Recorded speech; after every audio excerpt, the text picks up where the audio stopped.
menjelaskan mengenai masa kemunduran dalam perkembangan filsafat hukum Islam. Nah, meskipun disebut dengan masa kemunduran, kita perlu memahami bahwa istilah ini tidak serta-merta menunjukkan bahwa pemikiran dalam bidang hukum Islam ini benar-benar berhenti. Nah, yang sebenarnya terjadi ialah menurunnya intensitas dan keluasan pemikiran jika dibandingkan dengan masa-masa sebelumnya. Sebagaimana kita tahu bahwa pada masa kematangan filsafat Islam, terutama di bidang hukum, terjadi peningkatan yang sangat luar biasa dalam aktivitas berpikir. Nah, para ulama dan filsuf Islam ini secara aktif menggali, membahas, dan mengembangkan berbagai aspek hukum Islam. Tidak hanya dari sisi normatif atau tekstual, tapi juga secara mendalam melalui pendekatan filosofis. Namun setelah masa keemasan tersebut, muncullah apa yang oleh sebagian para ahli itu disebut sebagai masa kemunduran.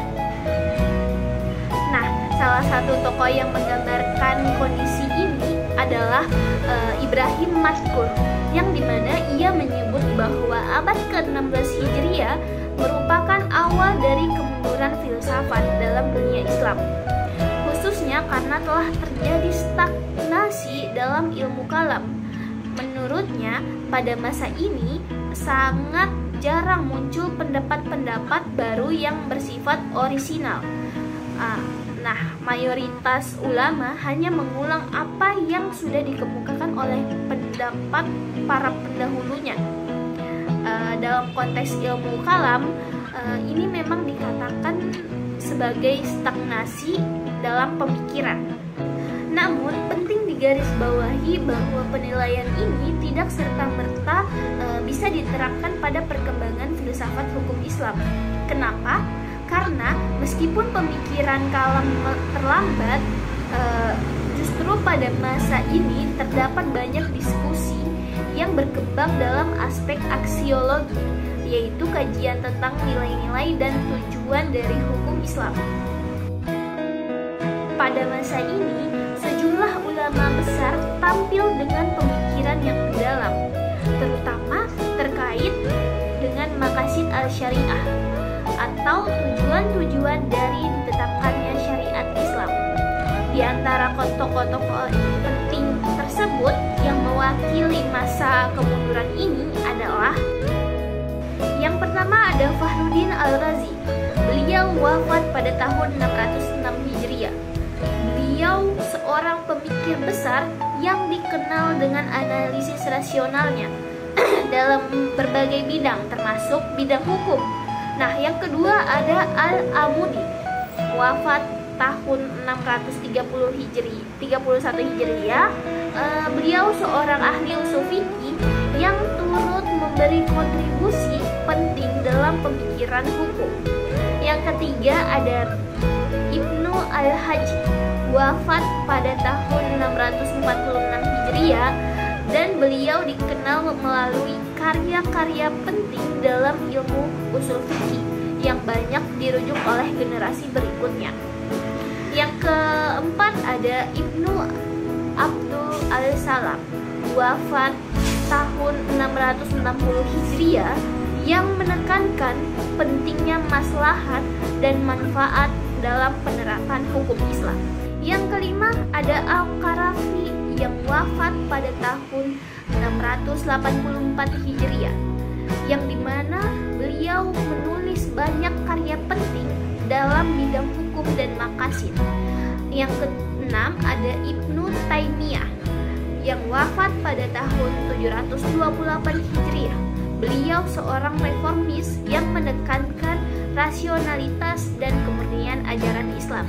Nah, yang ketujuh ada Ibnu Qayyim Al-Jauziyah yang wafat pada tahun 751 Hijriah, yaitu beliau adalah murid Ibnu Taimiyah yang meneruskan dan memperluas pemikiran gurunya, khususnya dalam aspek maqasid al-syariah dan etika hukum.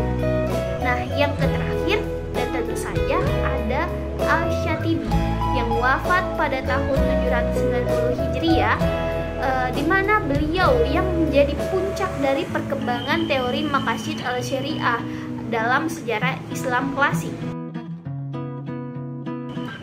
Nah, para tokoh-tokoh ini menghasilkan karya-karya yang monumental dalam bidang usul fikih dan memperluas pemahaman umat Islam terhadap dimensi filosofis dan tujuan hukum Islam. Jadi, walaupun disebut dengan masa kemunduran, secara substansi justru terjadi kemajuan dalam pengembangan pemikiran maqasid al-syariah. Nah, ini juga membuktikan bahwa filsafat hukum Islam itu tidak mengalami stagnasi yang mutlak. Yang menurun adalah intensitas dan penyebaran pemikirannya. Dalam arti lain, pemikiran filsafat hukum Islam ini tetap hidup, namun tidak sekuat atau semasif pada masa sebelumnya. Sebagai kesimpulan, masa kemunduran bukan berarti matinya pemikiran filsafat dalam hukum Islam. Namun, pada masa inilah aspek-aspek mendalam seperti nilai, tujuan, dan maslahat hukum mulai mendapat perhatian besar. Inilah yang kemudian menjadi fondasi penting bagi perkembangan hukum Islam kontemporer.